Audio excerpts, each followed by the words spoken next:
the Great Arrangement is a time in which art and literature were drawn into modes of concealment that prevented people from recognizing the realities of their plight. And part of what has contributed to the Great Arrangement is a series of partitions.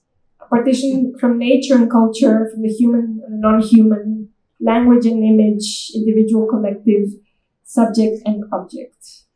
I want to turn and maybe address the first question to Gabriela, whose work also deals with disturbing these binaries and maybe perverting, creating these binaries. If you could talk to us a little bit about your short story work and how it focuses on objects in terms of thinking along these lines, and how you're thinking, having just read The Great Arrangement, you find a lot of resonance in that.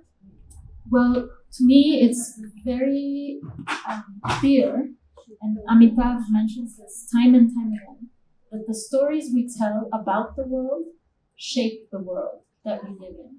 It's not just that the world gives us the stories actually give us the world, right? Or make the world. And that's why stories matter so much, I think, to all of us and to many of the people who participate in this event. But it's also why certain stories that have been dominant stories have led us here, this moment of climate injustice and climate crisis. And also why it's important to sort of shed light on those stories of resistance that have always coexisted with those dominant stories, and that have insisted on telling the world in a different way. In telling a world that is hybrid, that has not been divided into nature, culture, male, female, good, bad, black and white. And I think that coming from a place like Mexico, where Western and non-Western beliefs coexist in friction, in difficulty sometimes, in oppression and resistance sometimes, but they coexist. This sort of came naturally to me. Following from these rich ideas, I want to ask you something about place and about process. One of the arguments and critiques in this book is about the separation between the individual and the collective, and how the novel has focused so much on the individual, and it's of course a reflection of also individual capitalism and the place that freedom occupies in our ideologies, etc. But I wanted to ask you if different kinds of artistic processes, even collective writing processes, might not reintroduce the collective into like this singular, very solitary, traditionally task of writing. That's a very interesting question. I think thinking about these things has really made me also reflect on my own practice as a writer, Because all my life, really, I've just sat in a room, all by myself, writing away. And then the book is printed and published and goes out to a reader who reads the book all by themselves. So it's a completely individualized experience. And, as Marshall McLuhan says, the medium is the message, That kind of individualization creates individualization and further individualization and so on. So I certainly felt it very important to try and reclaim some sort of collaborative aspect, to my work. And so I did this book called Jungle Nama, which is actually an adaptation of a folk tale told in the Sundarban, which is the world's largest mangrove forest. It's in Bengal. And the central character in this story is a figure called Bon Bibi, which means the lady of the forest. And in fact, she's often treated as a goddess, as a goddess of the forest. But the curious thing about it is that this story, there are two textual versions of it, and both are written by Muslims, very, very believing Muslims. And they trace her ancestry back to Medina. So she comes from Medina to Bengal and she settles the land and so on and so forth. And she quells the tiger and creates a balance between the forest and the human.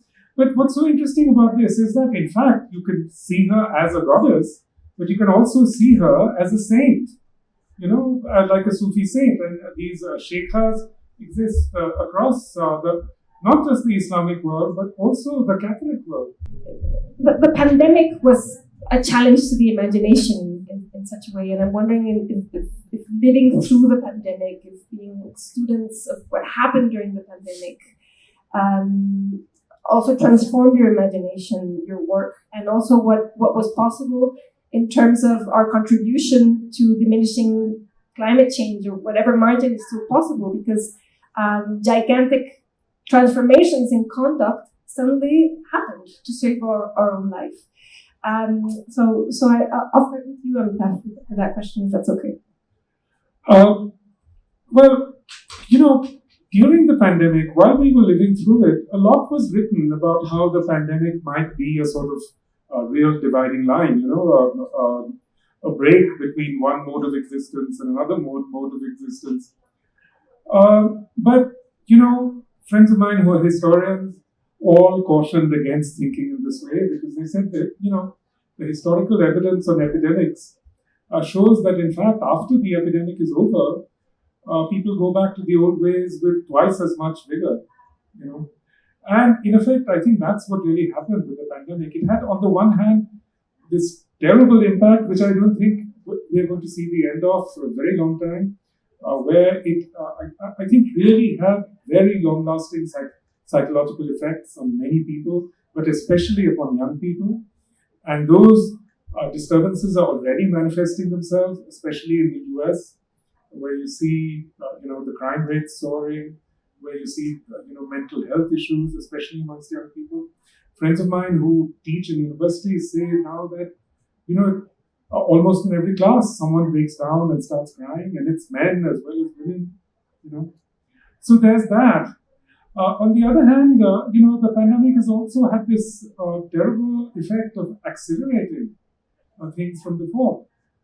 I really wonder if this war in Ukraine would have started, if not for the pandemic. So, I think it's also allowed governments to tighten their grip on the media and to create these very authoritarian systems.